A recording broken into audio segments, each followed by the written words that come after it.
नमस्कार मंडळी, आज आपण दुधी भोपळ्याची छान पातळ भाजी करणार आहोत।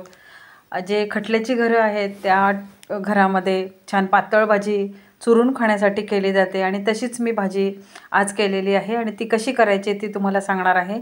मी प्रेशर कुकरमध्ये चण्याची डाळ 1 वाटी आणि दुधी भोपळा 1 सलग असा छान कापून घेतलेला आहे आणि त्याच्या 2 ते 3 शिट्ट्या काढून घेतलेल्या आहे। शिजून आता दुधी भोपळा आणि डाळ तयार आहे आणि त्या वाटण मी तयार केलेलं आहे। 1 वाटी शेंगदाणा, त्याच्यामध्ये 1 लसणाचा गड्डा, थोडंसं आल्याचा तुकडा, जिरं अशा पद्धतीने आणि शेंगदाणे असे मी छान एकत्र मिक्सरमध्ये वाटून घेतलेलं आहे। त्याची पेस्ट करून घेतलेली आहे आणि त्या पेस्टमध्ये मी 3-4 हिरव्या मिरच्या देखील घातलेल्या आहे। 3-4 हिरव्या मिरच्या म्हणजे त्या तिखट होत्या म्हणून मी 3-4 घातलेल्या आहे। आपल्या चवीनुसार आपण कमी जास्त हिरव्या मिरच्या करू शकतो। या भाजीमध्ये आवर्जून आलं, लसूण, मिरची नक्की टाका, म्हणजे सुंदर होते ही भाजी। आणि त्याची पेस्ट मी डायरेक्ट यामध्ये आता मिक्स करून घेतलेली आहे।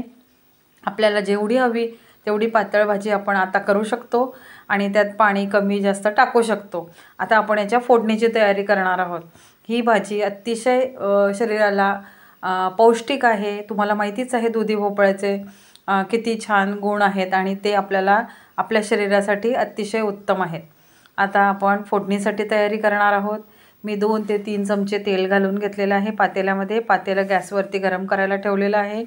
त्यामध्ये मी मोहरी टाकणार आहे, कढीपत्ता टाकणार आहे, थोडीशी हळद टाकणार आहे। या कंडिशनमध्ये तुम्ही थोडासा हिंग देखील टाका, मी विसरले टाकायचं, तुम्ही टाका। आणि जे आपण प्रेशर कुकरमध्ये सगळं मिक्स करून ठेवलेलं आहे ते यामध्ये फोडणीमध्ये टाकायचं आहे आणि छान या भाजीला खळखळ अशी उकळी येऊ द्यायची आहे। अतिशय सुंदर लागते ही भाजी, भाकरी आणि चपाती चुरून खाण्यासाठी अतिशय अगदी रुचकर लागते। आमच्या घरामध्ये ही भाजी खूप आवडीने खाल्ली जाते।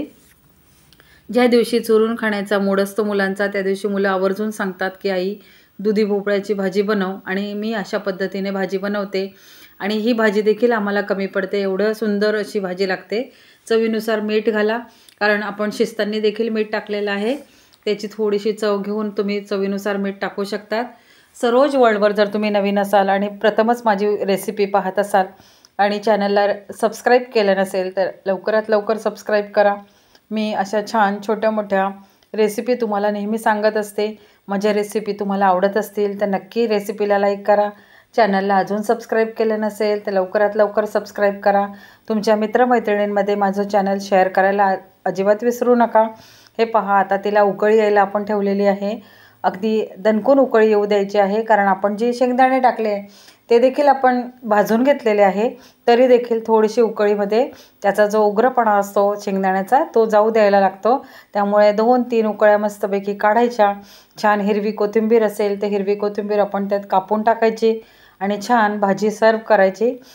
ही रेसिपी जर आवडली असेल तर रेसिपीला लाईक करा, चॅनलला सबस्क्राईब केले नसेल तर लवकरात लवकर सबस्क्राईब करा आणि ही रेसिपी तुम्ही संपूर्ण पाहिली त्याबद्दल तुमचे मनापासून खूप खूप धन्यवाद। अशीच रेसिपी पाहत राहा आणि चॅनलला सबस्क्राईब करत राहा। बाय।